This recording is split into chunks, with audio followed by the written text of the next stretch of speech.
Hello दोस्तों, मैं शुभेंद्र कुमार पटेल आप सभी का आपके अपने यूट्यूब चैनल एसकेपी क्लासेस में स्वागत करता हूं। हमारी फिजिक्स की श्रृंखला चालू हो चुकी है जिसमें हमने मात्रक को पढ़ लिया है। एम के एस मीटर किलोग्राम सेकंड मतलब लंबाई, द्रव्यमान, समय, रेडियन, स्टेरेडियन, समतल कोण, घन कोण, यहां तक हम पढ़ चुके हैं। आज से हम हमारी श्रृंखला में आगे बढ़ेंगे और आज से हम चालू करेंगे पढ़ना जो जो हमारी महत्वपूर्ण परिभाषाएं हैं। ठीक, बहुत ये टर्म आएंगे, ये टर्म आपसे बनना चाहिए, इसीलिए अपन इनको एक साथ शुरुआत में पढ़ ले रहे हैं कि कौन सी परिभाषा है, क्या इसका मतलब है, क्या मात्रक है। जब अपन न्यूमेरिकल्स करेंगे या जब अलग अलग जगह इनको पढ़ेंगे तो हमें कंफ्यूजन नहीं होना चाहिए, इसलिए हम डेफिनेशन पहले कवर करते हैं पूरी। चलिए धीरे धीरे करके अपन इसको स्टार्ट करते हैं। सबसे पहले अपन बात करते हैं तो अपन देखेंगे विस्थापन और दूरी। विस्थापन और दूरी जिसे अपन कहते हैं डिस्प्लेसमेंट एंड डिस्टेंस। दोनों एक साथ उपयोग होते हैं बोलचाल में, ठीक है, फर्क नहीं पड़ता। आप विस्थापन कह लो, दूरी कह लो, लेकिन फिजिक्स के दृष्टिकोण से यदि आप फिजिक्स के पॉइंट ऑफ व्यू से देखते हैं तो दोनों चीजें अलग अलग होती हैं। एक एक हम करके हम इनको पढ़ना चालू करते हैं। पहले अपन पढ़ते हैं विस्थापन, फिर अपन पढ़ते हैं दूरी। चलिए समझेंगे। यदि अपन बात करते हैं डिस्प्लेसमेंट, जिसे अपन क्या कहते हैं विस्थापन, तो उसके एंगल से इसको समझते हैं। मान लो कोई व्यक्ति है जो अपनी प्रारंभिक स्थिति ए से निकलता है, इसकी इनिशियल पोजीशन जो है ए है, ये इससे निकलकर किसी एक दूरी पर जाता है जिसे अपन बी कहते हैं, और फिर ये जहां इसे पहुंचना था वहां पर पहुंच गया अपने अंतिम स्थिति में, फाइनल पोजीशन में, जो सी है। अब अपन ने पूछा इस व्यक्ति से कि भैया तुम ए से निकले थे, तुम्हें सी तक आने में कितनी दूरी लगी, कितना दूरी आपने तय किया, तो वो क्या कहेगा, मैं पहले ए से बी गया और फिर पहुंच गया बी से सी। ये वो डिस्टेंस है जो वो ट्रेवल कर रहा है, समझना यहां पर ये दूरी है कि वो पहले कहां चला गया, ए से बी में गया, फिर गया बी से सी में। अब उसी व्यक्ति से हमने पूछ लिया कि आपका डिस्प्लेसमेंट या विस्थापन क्या है, तो वो कहेगा मेरा डिस्प्लेसमेंट या विस्थापन है AC।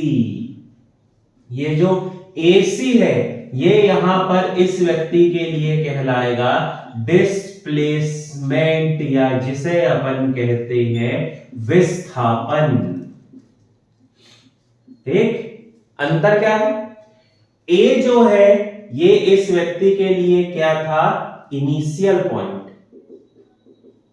या जिसे अपन क्या कहेंगे, ये था प्रारंभिक बिंदु। सी जो है ये इस व्यक्ति के लिए है फाइनल पॉइंट, या जिसे अपन कहते हैं अंतिम बिंदु।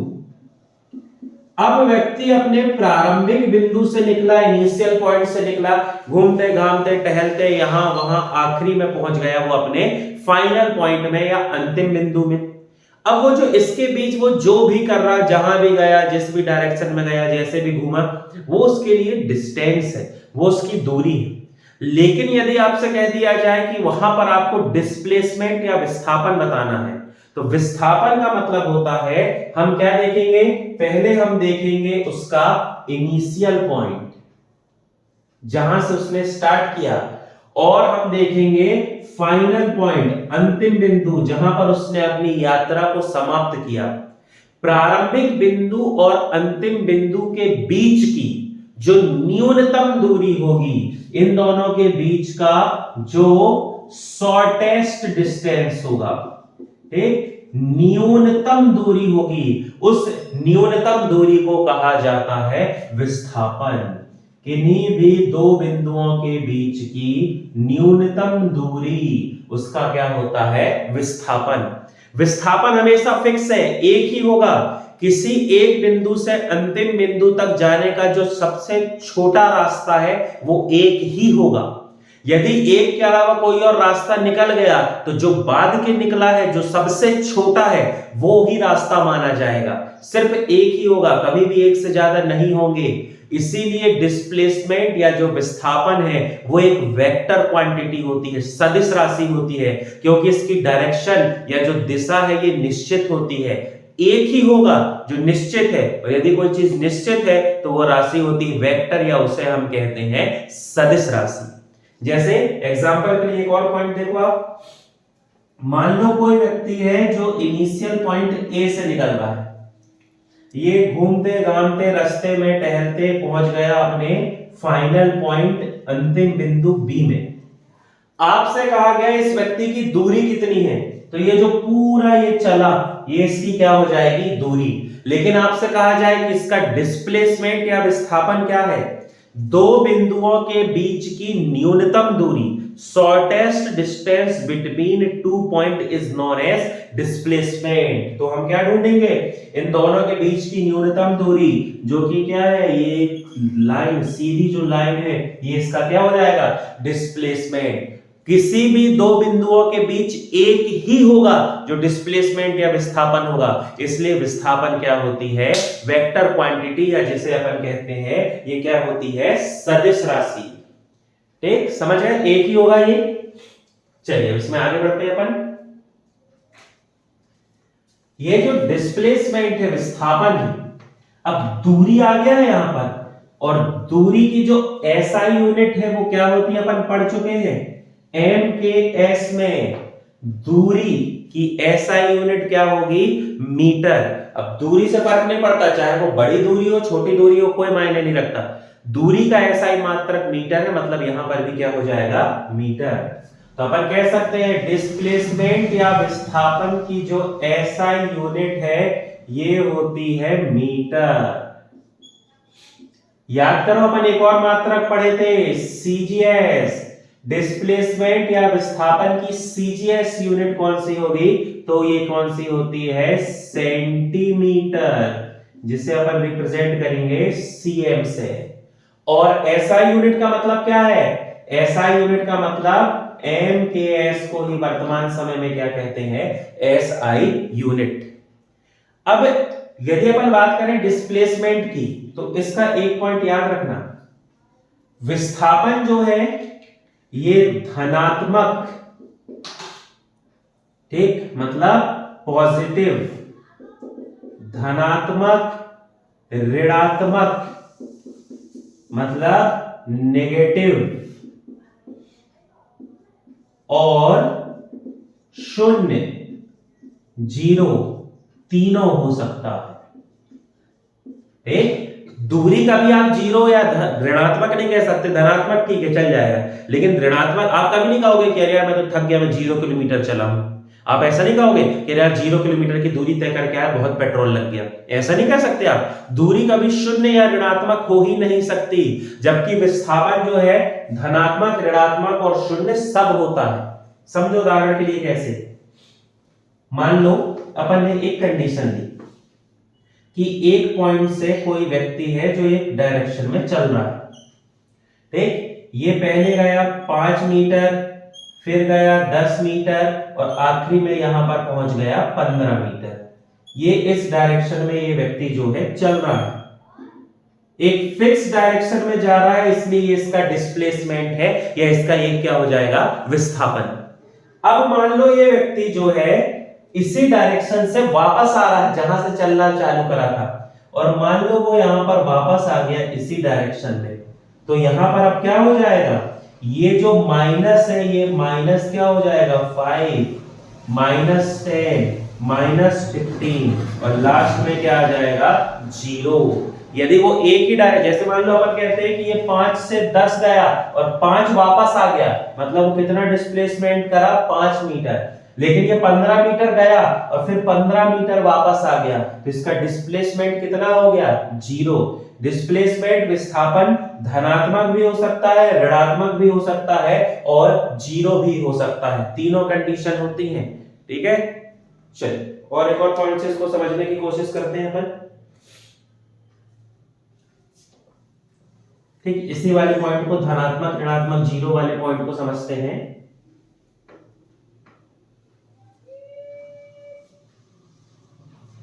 ठीक, मान लो एक सर्कुलर पाथ, एक वृत्ताकार मार्ग है।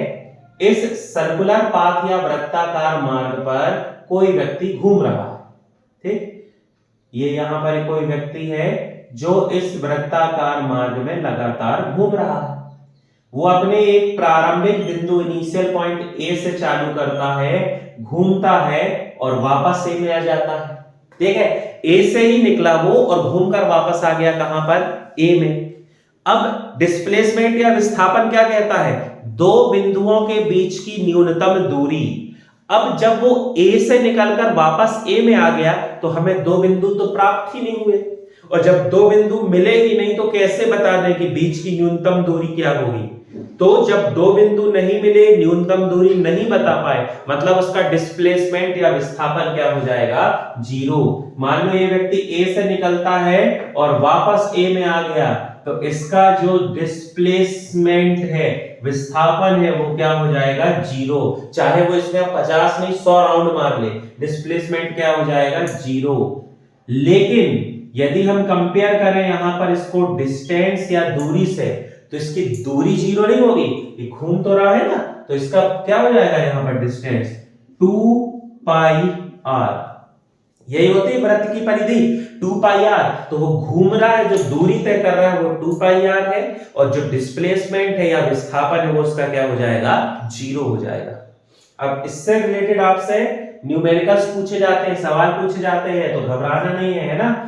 आपको मान लो कह दिया जाए कि कोई व्यक्ति है जो किसी सर्कुलर पाथ में घूम रहा है जिसकी रेडियस या त्रिज्या 7 मीटर है।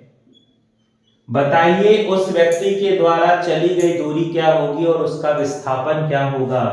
तो बिल्कुल लोड नहीं लेना है। वृत्ताकार मार्ग पर मान लो वो 5 चक्कर लगा रहा है, तो भी उसका डिस्प्लेसमेंट या विस्थापन क्या हो जाएगा? वहां पर विस्थापन हो जाएगा 0, क्योंकि कितना भी चक्कर लगा ले वो वापस कहां पर आ रहा है? अपने ही बिंदु पर आ रहा है।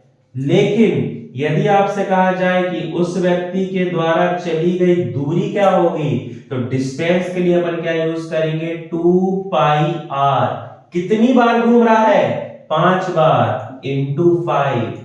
तो आंसर क्या हो जाएगा? 2 इंटू पाई की वैल्यू 22/7 इंटू रेडियस 7 इंटू 5। 7 से 7 कट गया, ये हो जाएगा 220 मीटर। उसके जो द्वारा जो दूरी तय की गई वो कितनी है? 220 मीटर। यहां तो आप लॉजिक लगा के कर लोगे, थोड़ी एक दो सवाल की प्रैक्टिस करोगे तो। अब एक पॉइंट समझो, आजकल एक प्रकार से घुमा के क्वेश्चन आता है। कोई व्यक्ति किसी वृत्ताकार मार्ग में 2.5 चक्कर घूमता है, तो उस व्यक्ति का विस्थापन और दूरी बताइए। क्वेश्चन समझना, कोई व्यक्ति वृत्ताकार मार्ग के 2.5 चक्कर लगा रहा है, 2.5 चक्कर, 1.5, 3.5, 4.5, 5.5 जो भी आ जाए, इतने चक्कर लगा रहा है। अब इसका विस्थापन या दूरी बताइए। अब यहां पर आपको लॉजिक लगाना है। यहां पर ये तुक्का नहीं मार देना कि सर्कुलर पाथ आया है तो हमेशा विस्थापन डिस्प्लेसमेंट 0 होगा और 2 पाई आर से दूरी निकाल लो। नहीं, ऐसा नहीं। यदि आपसे कह दिया जाए कि कोई व्यक्ति है जो इस वृत्ताकार मार्ग के 4.5 चक्कर लगा रहा है, 5.5 चक्कर लगा रहा है, तो देखो उसने ए से चालू किया, 1 चक्कर लगाया तो डिस्प्लेसमेंट 0, फिर दूसरा चक्कर लगाया, डिस्प्लेसमेंट 0, तीसरा चक्कर लगाया, डिस्प्लेसमेंट 0। लेकिन जब वो चौथा चक्कर आधा चलाएगा, मतलब वो कितना चलेगा? 3.5। मतलब ये कहां पर गया? आधा चला। ठीक, आधा घूमा, मतलब ये यहां से यहां पर आके क्या हो गया? रुक गया। अब अपने पास यहां पर दो बिंदु हो गए हैं और दो बिंदुओं के बीच की न्यूनतम दूरी को विस्थापन कहते हैं। जब वो आधा चला मतलब अपने पास अब क्या हो गए हैं, दो बिंदु हो गए हैं। और दो बिंदु मतलब ये इस परिधि से इस परिधि तक आ गया यहां तक, मतलब ये इसका क्या हो जाएगा, डायमीटर, या इसको अपन क्या कहेंगे, व्यास। और जब इसकी परिधि जो है, इसकी जो त्रिज्या है, त्रिज्या रेडियस कितनी है, 7 मीटर, तो वृत्त का जो डायमीटर या व्यास है ये कितना हो जाएगा, 14 मीटर। तो इस कंडीशन में यदि आधा वाली स्थिति आ जाए तो यहां पर आप कहोगे कि इस व्यक्ति का जो डिस्प्लेसमेंट या विस्थापन है, ये विस्थापन कितना है, 14 मीटर। 3.5 चक्कर लगा रहा है तो 3 चक्कर का तो 0 हो गया, तो उसको गिनने नहीं है, लेकिन आखिरी जो चौथा चक्कर था वो आधा लगाया, इस वजह से अपने पास 2 पॉइंट हो गए। और 2 पॉइंट मतलब ये 7 और 7 14, तो इसकी विस्थापन कितना हो जाएगा, 14। और उसके द्वारा तय की गई दूरी, डिस्टेंस या दूरी, तो यहां पर दूरी क्या हो जाएगी, 2 पाई r। कितने चक्कर लगा रहा है, 3.5 चक्कर लगा रहा है। तो अब इसको अपन सॉल्व कर लेंगे तो अपना आंसर आ जाएगा। ठीक है, 2 पाई r को यदि अपन रखते हैं तो ये हो जाएगा 2 इंटू 22/7 इंटू 7 इंटू 3 6 और 1 7 7/2। ठीक, ये 7 से 1 का 7 कट गया, 2 से 2 कट गया, 7 दूनी 14, 154। इसके द्वारा चली गई दूरी कितनी हो जाएगी, 154 मीटर। तो यदि पूरा चक्कर लगा रहा है तो डिस्प्लेसमेंट विस्थापन 0, और यदि आधा चक्कर लगा रहा है तो वो उसका डायमीटर या व्यास हो जाएगा, त्रिज्या या रेडियस का दुगना कर देना तो आंसर आ जाएगा। और बाकी दूरी तो यही है, 2 पाई r से निकालना है। बहुत अच्छे से क्वेश्चन पढ़ेंगे, ऐसा नहीं कि विस्थापन और वृत्ताकार मार्ग दिया है तो सीधे 0 पे टिक कर दे। बहुत गंभीरता से क्वेश्चन को पढ़ना और समझना, क्योंकि विस्थापन धनात्मक, ऋणात्मक, शून्य कुछ भी हो सकता है, तो उसके लिए कोई भी कंडीशन हो सकती है। ठीक है, चलिए आगे बढ़ेंगे। अब अपन देखते हैं कि ये जो है ये कितना हो गया, ठीक, कैसा क्या हुआ। अब इसमें अपन देखते हैं दूरी, डिस्टेंस, या जिसे अपन कहते हैं दूरी। पढ़ लिया हाल ही अपन विस्थापन के साथ ही इसको अपन ने कंपेयर कर लिया है। ठीक है, फिर भी थोड़ा सा अपन देख लेते हैं। डिस्टेंस या जिसे अपन कहते हैं दूरी, इसकी परिभाषा है दो बिंदुओं के बीच की लंबाई, दो बिंदुओं के बीच की लंबाई, लेंथ बिटवीन 2 पॉइंट, इसे हम क्या कह देते हैं, इसे हम कहते हैं दूरी। दूरी आ गया तो दिक्कत है ही नहीं, SI मात्रक क्या हो जाएगा इसका, मीटर, और CGS तो आप समझ ही गए क्या हो जाएगा, सेंटीमीटर। यदि मान लो कोई व्यक्ति जो है इस बिंदु से निकलता है, प्रारंभिक बिंदु से घूमते फिरते आराम से वो अपने एक बिंदु B पर पहुंच जाता है, ठीक है, तो यहां पर अपन को शॉर्ट एंड या ऐसा कुछ नहीं देखना, सीधे सीधे देखें कि A से निकला था, घूमते घूमते B में पहुंच गया, तो जो वो A से B तक गया तो वो उसकी क्या हो जाएगी, दूरी। और दूरी जो है, डिस्टेंस या दूरी जो है, दूरी हमेशा धनात्मक होती है। ये पॉइंट याद रखेंगे, डिस्टेंस जो है ये हमेशा क्या होता है, पॉजिटिव होता है, धनात्मक होता है। दिशा से, डायरेक्शन से कोई लेना देना नहीं है, कहीं भी आ जा सकते हैं, कुछ भी कर सकते हैं। इसलिए ये कौन सी राशि हो जाएगी, स्केलर, या जिसे अपन कहते हैं अदिश राशि। जबकि विस्थापन के साथ ऐसा नहीं है, विस्थापन निश्चित है, एक ही सबसे छोटा रास्ता होगा और जो फिक्स है, इसलिए विस्थापन जो है, डिस्प्लेसमेंट, वो हो जाएगी वेक्टर क्वांटिटी, सदिश राशि, और दूरी क्या होती है, अदिश राशि। तो आपको दूरी और विस्थापन दोनों में अंतर भी समझ में आ गया, क्या है कैसा क्या है। देखो सामान्य बोलचाल में तो अपन को कोई मतलब नहीं है दूरी विस्थापन, लेकिन अपन फिजिक्स पढ़ रहे हैं, फिजिक्स की न्यूमेरिकल्स करेंगे, फिजिक्स के कॉन्सेप्ट पे आगे चलेंगे, तो अपने लिए बहुत मायने रखता है दूरी और विस्थापन, और अपने लिए दूरी और विस्थापन दोनों अलग अलग है। क्योंकि अपन को पूरे समय फिजिक्स में दोनों को अलग अलग ही मानना। ठीक, चलिए अब अपन आगे बढ़ते हैं। ठीक, यहां पर एक पॉइंट होता है, उस पॉइंट को आप लोग याद रखेंगे। ठीक, मैं बीच में साथ ही साथ न्यूमेरिकल जैसा भी बताते जा रहा हूं, जहां पर उसको बहुत अच्छे से समझते चलेंगे, जैसे पिछले अपन किए विस्थापन वाले टॉपिक में अपन ने किया है। ठीक, देखो यदि अपन बात करें डिस्प्लेसमेंट,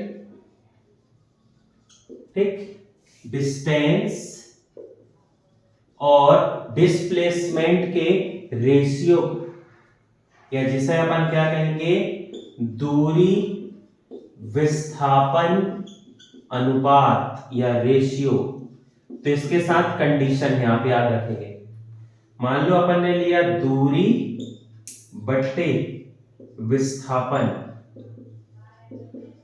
मतलब अपन क्या कह रहे हैं, डिस्टेंस अपॉन डिस्प्लेसमेंट।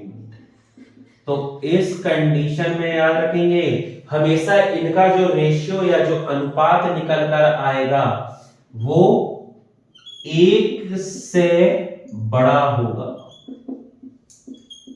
हमेशा 1 से बड़ा होगा या 1 के बराबर होगा। इसके अलावा ऐसा नहीं हो सकता कभी कि विस्थापन बड़ा है, डिस्प्लेसमेंट बड़ा है, लेकिन डिस्टेंस या दूरी कम है, ऐसा कभी संभव नहीं है। हमेशा दूरी बड़ी होगी, विस्थापन कम होगा, क्योंकि विस्थापन की परिभाषा ही ना, डेफिनेशन ही उसकी कहती है मिनिमम डिस्टेंस, शॉर्टेस्ट डिस्टेंस, तो विस्थापन हमेशा छोटा होगा। हाँ, बस ये हो सकता है कि कभी विस्थापन और दूरी बराबर हो जाए तो भले 1 हो जाए, लेकिन जो 90% संभावना है वहां पर उनका अनुपात हमेशा क्या होगा, 1 से बड़ा। हमेशा दूरी जो है ये विस्थापन से क्या होगी, बड़ी होगी। दूरी जो है ये बड़ी होगी हमेशा किससे, विस्थापन से, डिस्प्लेसमेंट से, या कभी किसी सिचुएशन में दूरी जो है इक्वल हो सकती है किसके, डिस्प्लेसमेंट या विस्थापन की। लेकिन कभी ऐसा नहीं होगा कि विस्थापन डिस्प्लेसमेंट बड़ा हो और दूरी छोटी हो। याद रखेंगे ये जो कथन निष्कर्ष जैसे आते हैं ना, असर्शन रीजन वाले क्वेश्चन, उसमें ऐसा आपको देखने को मिलेगा, निम्नलिखित में से कौन सा तथ्य सही है, ए सही बी गलत, ए गलत है बी सही है, ए बी की सही पुष्टि करता है, बी और ए का कोई संबंध नहीं है। तो वहां पे उन सब परिस्थिति के लिए इस टाइप के क्वेश्चन बनना चाहिए, आप मेंटली प्रिपेयर्ड रह सकें इसलिए, है ना। तो ये पॉइंट को बहुत अच्छे से याद रखेंगे। चलिए आगे बढ़ते हैं अपन। अब अगली डेफिनेशन या अगली परिभाषा में यदि अपन चलते हैं तो ये अपन पढ़ते हैं वेग और चाल। बोले तो इसे अपन कहते हैं वेलोसिटी एंड स्पीड। वेग और चाल, ठीक। चलिए, वेग और चाल, बोल चाल में वही बात है कि फिर कोई अंतर नहीं है, लेकिन फिजिक्स के दृष्टिकोण से दोनों अलग अलग चीजें हैं, इसको अपन देखते हैं। तो पहले अपन पढ़ते हैं वेलोसिटी या वेग, हालांकि दोनों को कंपेयर ही करते चलेंगे अपन, पर फिर भी वेलोसिटी या वेग, ठीक। मान लो कोई वस्तु है, कोई भी ऑब्जेक्ट है जो डिस्प्लेसमेंट कर रहा है, विस्थापन कर रहा है। अब इसका जो विस्थापन है वो तो हो रहा था, चल रहा था, कोई बात नहीं। अब हम क्या करेंगे, इस विस्थापन को, इस डिस्प्लेसमेंट को समय के सापेक्ष देखेंगे, टाइम के रिस्पेक्ट में देखेंगे, समय के सापेक्ष देखेंगे कि ये विस्थापन कैसा है। यदि हम उसे टाइम के रिस्पेक्ट या समय के सापेक्ष देखते हैं तो वो कहलाने लगता है हमारे लिए वेलोसिटी, या उसे हम कहते हैं वेग, है ना। समझने की कोशिश करना। मान लो कोई वस्तु है जो विस्थापन कर रही थी, उस वस्तु में डिस्प्लेसमेंट चल रहा था, कोई दिक्कत नहीं, चलने दो, अपन को कोई दिक्कत नहीं। लेकिन हुआ क्या, अब अपन को देखना भी तो पड़ेगा ना, विस्थापन कैसा है, कितने समय में हो रहा है, क्या हो रहा है। तो हमने इसको किसके रिस्पेक्ट में या किसके सापेक्ष में देख लिया, समय, या हमें इसे ले लिया टाइम के रिस्पेक्ट में। कि हमने देखा कि भैया एक समय है उस समय में कितना डिस्प्लेसमेंट या विस्थापन हो रहा है, तो उस स्थिति में जो निकल कर आया उसे हम कहते हैं वेलोसिटी या उसे हम कहते हैं वेग। यदि परिभाषा में जाओगे तो परिभाषा इसकी होगी एकांक समय में, यूनिट टाइम या एकांक समय में किसी वस्तु के द्वारा, किसी वस्तु के द्वारा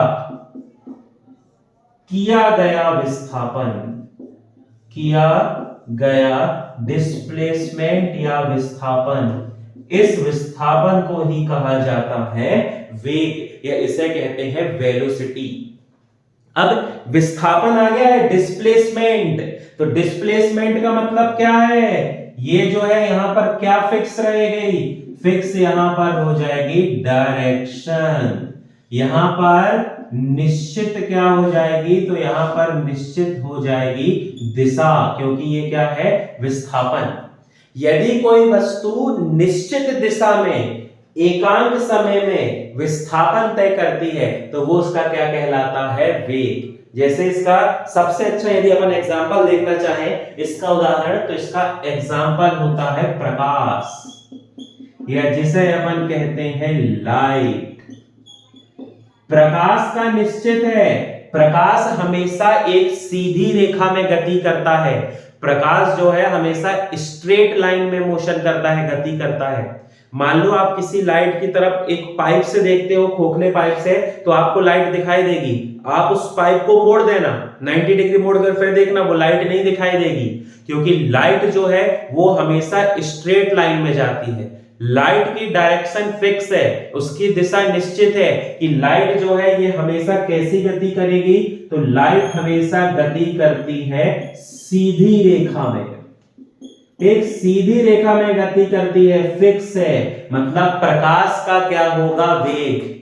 इसलिए आप देखना कभी नहीं लिखा होता प्रकाश की चाल, हमेशा लिखा होता है प्रकाश का वेग, वेलोसिटी ऑफ लाइट, है ना, कभी ऐसा नहीं रहेगा speed of light, velocity of light, प्रकाश का वेग, क्योंकि इसकी क्या निश्चित होती है, दिशा निश्चित होती है। ठीक है, मान लो अपने पास एक दीवार है, इस दीवार के उस तरफ यदि कोई व्यक्ति खड़ा हुआ है तो वो अपन को नहीं दिखाई देगा, क्योंकि जो लाइट उससे आना था वो स्ट्रेट आती, उसको ये दीवार ने क्या किया, रोक लिया। लेकिन यदि वो व्यक्ति दीवार की उस तरफ से आपको आवाज मारेगा तो आपको उसकी आवाज सुनाई देगी, आवाज सुनाई देगी, क्योंकि जो साउंड वेव है, ध्वनि तरंग, वो सीधी रेखा में गति नहीं करती, वो कहीं से भी टकराकर बाउंस होकर कहीं से भी हमारे पास पहुंच जाती है, उनकी दिशा निश्चित नहीं है, और जहां दिशा निश्चित नहीं है तो वहां वेग नहीं होगा। इसलिए आप देखना हमेशा ध्वनि की चाल होती है, प्रकाश का वेग होता है वेलोसिटी ऑफ लाइट, लेकिन ध्वनि की चाल होती है स्पीड ऑफ साउंड, क्योंकि साउंड वेव जो है उसकी डायरेक्शन नहीं होती, और जहां पर दिशा नहीं होती वहां पर क्या होगा, तो वहां पर होता है चाल। अब देखो यहां से आप इसका फॉर्मूला निकाल सकते हैं, है ना। फॉर्मूला कैसे निकाल सकते हैं, अपन ने क्या कहा कि वेग मतलब क्या हुआ, विस्थापन बटे समय, velocity is equal to displacement upon time, तो v इज इक्वल टू क्या हो जाएगा, d अपॉन t। अब d मतलब डिस्प्लेसमेंट, इसकी SI यूनिट होती है मीटर, s मतलब समय, सेकेंड, इसकी SI यूनिट, तो वेग का SI मात्रक क्या हो जाएगा, मीटर पर सेकेंड, या इसे हम कहते हैं मीटर सेकेंड इनवर्स। ठीक, क्यों, क्योंकि देखो विस्थापन ऊपर क्या है, डिस्प्लेसमेंट, जिसकी SI यूनिट मीटर, बटे में अपॉन में क्या है, टाइम, जिसकी SI यूनिट सेकेंड, इसलिए SI यूनिट क्या हो जाएगी, मीटर पर सेकेंड। अब यदि आप इसकी CGS यूनिट देखना चाहें तो वो क्या हो जाएगी, डिस्प्लेसमेंट के लिए CGS यूनिट है सेंटीमीटर, और समय के लिए जो है ये कौन सी है, सेकेंड, तो क्या हो जाएगी सेंटीमीटर पर सेकेंड, या इसे अपन कहेंगे सेंटीमीटर सेकेंड इनवर्स। ठीक, अब यहां पर क्या है, निश्चित दिशा है, और निश्चित दिशा आ गया मतलब वेग कैसी राशि हो जाएगी, वेक्टर, या जिसे अपन कहते हैं सदिश राशि, जहां पर मैग्नीट्यूड और डायरेक्शन, परिमाण और दिशा दोनों चाहिए, वो क्या हो जाती है, सदिश राशि। इसलिए वेग भी क्या हो जाएगी, सदिश राशि।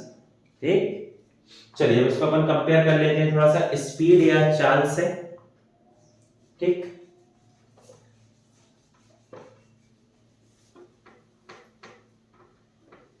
यदि अपन चाल की बात करें तो चाल में आपको बहुत दिक्कत नहीं होगी, है ना, क्योंकि करते ही आए हैं, सूत्र अपन बहुत समय से पढ़ते आए हैं कि चाल बराबर क्या होता है, चाल बराबर दूरी बटे समय, यही फॉर्मूला है ना, speed is equal to distance upon time. ठीक, किसी वस्तु के द्वारा निश्चित समय में तय की गई दूरी उसकी चाल कहलाती है। किसी वस्तु के द्वारा दिए गए समय पर, निश्चित समय पर चली गई दूरी उसकी क्या कहलाएगी, चाल। चाल का दिशा से कोई संबंध नहीं है, किसी भी दिशा में किसी भी डायरेक्शन में हो सकती है, इसीलिए जो चाल है ये क्या हो जाएगी, स्केलर, या इसे अपन क्या कहते हैं, अदिश राशि है ये। ऐसा यूनिट आप निकाल सकते हैं यहां से, दूरी मतलब मीटर, समय मतलब सेकंड, तो ऐसा यूनिट क्या हो जाएगी, मीटर पर सेकंड या मीटर सेकंड इनवर्स। फिर सीजीएस भी निकाल सकते हैं, सेंटीमीटर अपॉन सेकंड, सेंटीमीटर पर सेकंड, या इसे अपन कहेंगे सेंटीमीटर सेकंड इनवर्स। कंफ्यूज नहीं होना कि दोनों की राशि तो एक सी है, दोनों की एसआई यूनिट एक सी है, दोनों की एसआई यूनिट एक सी है, लेकिन वेग जो है वो निश्चित दिशा में होगा और दूरी की दिशा से कोई संबंध नहीं है। जैसे एग्जांपल के लिए अपन क्या कहेंगे, ध्वनि की चाल, ध्वनि की चाल, यहां पर क्या होगा, स्पीड ऑफ साउंड, क्योंकि ध्वनि तरंग सीधी दिशा में नहीं जाती या उनकी दिशा निश्चित नहीं है। दीवार के उस तरफ का व्यक्ति बोलेगा हमें आवाज आएगी, मतलब दिशा जहां नहीं है वो क्या हो जाएगा, चाल। तो ध्वनि की चाल होगी और प्रकाश का क्या होता है, वेग। ठीक है, चलिए इसे में अपन थोड़ा सा आगे बढ़ते हैं, एक दो चीजें और हैं जो अपन थोड़ा समझने की कोशिश करते हैं। ठीक, बेसिक फॉर्मूला है, आप देखते रहते हो उनको, डेली लाइफ में यूज भी करते हो, तो ऐसी कोई बहुत दिक्कत है नहीं। ठीक, जैसे आपसे एक पूछ लेता है औसत चाल, एवरेज स्पीड के बहुत क्वेश्चन आते हैं ना, औसत चाल, तो औसत चाल को लेके बिल्कुल नहीं घबराना है। औसत चाल का मतलब होता है, औसत चाल जिसे अपन क्या कहते हैं, एवरेज स्पीड, औसत चाल बराबर कुल तय की गई दूरी बटे दूरी तय करने में लगा कुल समय। ठीक है, मान लो कहें कि कोई व्यक्ति ए से बी में निकला, फिर बी से ए में चला गया, तो बताइए कि उसकी औसत चाल क्या होगी। तो कुल दूरी मतलब ए से बी में गया, धन बी से ए में आया, बटे कुल समय, ए से बी में जाने में और बी से ए आने में कितना समय लगा, उसका जब अपन अनुपात निकाल देंगे तो वो क्या हो जाती है, उसकी औसत चाल, एवरेज स्पीड क्या होना चाहिए, कुल दूरी, जितनी भी वो दूरी चला जहां के अपन को एवरेज निकालना है, औसत निकालना है, बटे उसके द्वारा लिया गया कुल समय, total distance upon total time taken. इनका जो रेशियो है ये हमारे लिए क्या कहलाएगा, औसत चाल, या इसे अपन कहते हैं एवरेज स्पीड। ठीक, ऐसा ही एवरेज वेलोसिटी, एवरेज यदि औसत वेग की बात करें तो वहां पर क्या हो जाएगा, कुल तय किया गया उसका डिस्प्लेसमेंट, विस्थापन, बटे उस विस्थापन को तय करने में लगने वाला समय, टाइम टेकन, तो वो उसके लिए क्या हो जाएगा, एवरेज वेलोसिटी या वेग। बहुत दिक्कत नहीं है, आप इसको कर ले जाएंगे, है ना। वो गणित वाले जो मैथ्स वाले होते हैं वो एक दो फॉर्मूला S1 S2 क्या क्या लगा के भी सॉल्व कर लेते हैं, तो बहुत दिक्कत है नहीं। पर फिजिक्स के एंगल से आप ये याद कर लो तो आपका जो आंसर है वो आ जाएगा। आपको यहाँ पर बहुत ज्यादा ऐसी कोई खास दिक्कत नहीं होगी, ठीक है। चलिए और अपन देखते हैं यदि कुछ हो तो। चलिए आगे बढ़ते हैं। अब यदि अपन बात करते हैं चाल की, तो यहां पर आपको दो शब्द सुनने को मिलते होंगे, एक समान चाल और दूसरा कौन सा होता है, असमान चाल। समझेंगे, जिसे अपन क्या कहते हैं, यूनिफॉर्म स्पीड, या इसे अपन एक और दूसरी जो है वो क्या होती है, वेरिएबल स्पीड। एक समान चाल या असमान चाल, परिवर्तित चाल भी कहते हैं इसको, असमान चाल। ठीक, सिंपल है, बहुत घबराने का नहीं। ठीक, मान लो कोई वस्तु जो है ये गतिमान है, कोई ऑब्जेक्ट मोशन में है, गतिमान है, और गति करते करते वो समान समय अंतराल में समान दूरी तय करता है, तो वो उसके लिए क्या हो जाएगा, एक समान चाल। मान लो कोई गतिमान है और वो समान समय अंतराल में असमान दूरी तय करता है, असमान दूरी तय करता है, तो वो उसके लिए क्या हो जाएगी, असमान चाल। ठीक, जैसे उदाहरण से समझो, मान लो कोई व्यक्ति है जो चल रहा है, गतिमान है ना, मोशन में है वो। अब ये क्या कर रहा है, 5 मिनट में चल रहा है, 5 मिनट में ये चलता है 5 मीटर। ठीक, फिर अगले 5 मिनट में ये फिर से जा रहा है 5 मीटर, फिर अगले 5 मिनट में ये चल रहा है फिर से 5 मीटर।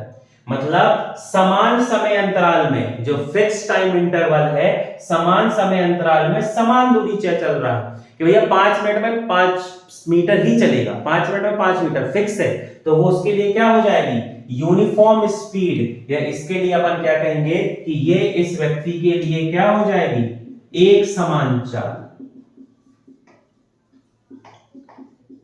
अब मान लो कोई व्यक्ति है, ये व्यक्ति यदि मान लो कि चलते चलते अब ये क्या कर रहा है, गतिमान है, मोशन में है, चल रहा है, लेकिन अब इसने बदल दिया कि ये शुरू के 5 मिनट में चला था 10 मीटर, फिर अगले 5 मिनट में ये चला 7 मीटर, फिर अगले 5 मिनट में ये 5 मीटर चला।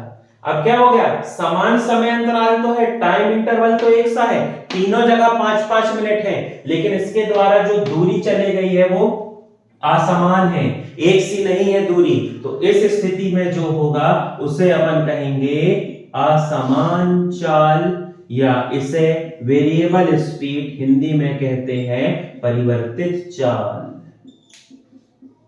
ठीक, समझ गए होंगे। सवाल आते हैं कुछ आपके न्यूमेरिकल्स आते हैं, उसमें ये यूज होता है, तो दिक्कत नहीं जाएगी।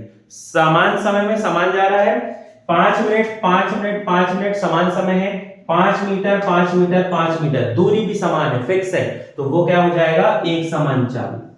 समय तो फिक्स है, 5 मिनट 5 मिनट 5 मिनट, लेकिन दूरी फिक्स नहीं है, असमान दूरी जा रहा है, एक बार अलग दूरी, फिर अलग दूरी, फिर अलग दूरी, तो ये क्या हो जाएगा, असमान चाल, वेरिएबल स्पीड, या इसे कहते हैं अपन परिवर्तित चाल।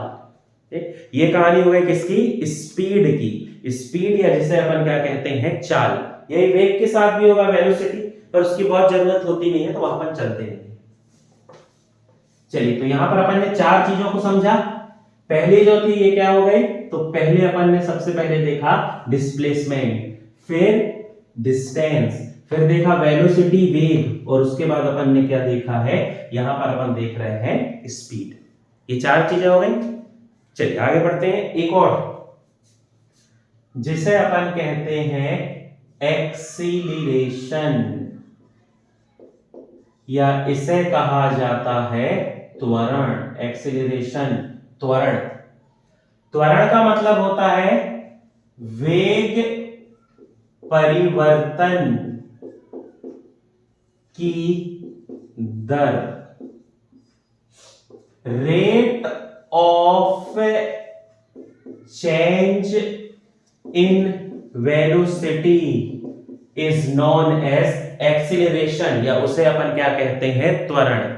वेग अपन पढ़ चुके हैं। वेग में परिवर्तन की दर, एक चीज याद रखो, दर यदि शब्द आ जाता है तो किसी भी चीज की तुलना जो है ये समय के सापेक्ष की जाती है। टाइम के रिस्पेक्ट में जब हम किसी चीज को देखते हैं तो उसे दर कहते हैं। यदि रेट आ गया, रेट का मतलब कि जो हो रहा है उसको हम किसके रिस्पेक्ट में देखते हैं, तो इसे हम देखते हैं टाइम के रिस्पेक्ट में, है ना। जैसे कह दिया जाए कार्य करने की दर, मतलब कार्य तो कर रहे हैं, उसके अपॉन में या उसके बट्टे में क्या हो जाएगा, टाइम, है ना। जब किसी चीज को समय के सापेक्ष देखते हैं तभी वहां पर दर आता है, तो बिल्कुल नहीं घबराना है। वेग क्या हो जाएगा, वेग हो जाएगा ऊपर, रेट या दर है मतलब नीचे क्या हो जाएगा, टाइम, समय, बराबर ये क्या होता है, एक्सीलरेशन, या जिसे अपन कहते हैं त्वरण।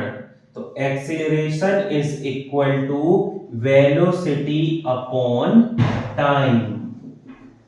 ठीक, वेलोसिटी अपॉन क्या हो जाएगा, टाइम। अब यहां से आप इसका एसआई मात्रक निकाल सकते हैं बिना किसी दिक्कत के। वेलोसिटी की एसआई यूनिट अपन ने निकाला है मीटर पर सेकेंड, अपॉन टाइम की एसआई यूनिट क्या होती है, सेकेंड। तो ये क्या हो जाएगा, मीटर पर सेकेंड स्क्वायर, या इसे अपन कहेंगे मीटर सेकेंड इनवर्स 2। आया समझ में। अब यहीं से आपको यदि सीजीएस निकालना है तो दिक्कत नहीं आना चाहिए। CGS centimetre per second upon second is equal to centimetre per second square, centimetre second inverse 2। ये इसके क्या हो गए, मात्रक, क्योंकि वेग वेलोसिटी अपॉन क्या होता है, टाइम। ठीक, अब वेग आ गया है वेलोसिटी, तो वेग जो है वो किससे संबंधित है, डिस्प्लेसमेंट, विस्थापन। डिस्प्लेसमेंट में क्या है, फिक्स डायरेक्शन है, निश्चित दिशा है, मतलब वो सदिश है। विस्थापन है मतलब वेग भी क्या है, सदिश। इसलिए जो एक्सेलरेशन या त्वरण है, ये त्वरण भी कैसी राशि होती है, तो त्वरण एक प्रकार की सदिश राशि होती है। ये एक प्रकार की क्या है, वेक्टर क्वांटिटी, या इसे हम कहते हैं सदिश राशि। एक्सीलरेशन जो है ये डिपेंड करता है किस पे, डायरेक्शन पे, या ये निर्भर करता है किसी भी दिशा में। ठीक, चलो थोड़ा सा इसको न्यूमेरिकल फॉर्म में देख लेते हैं।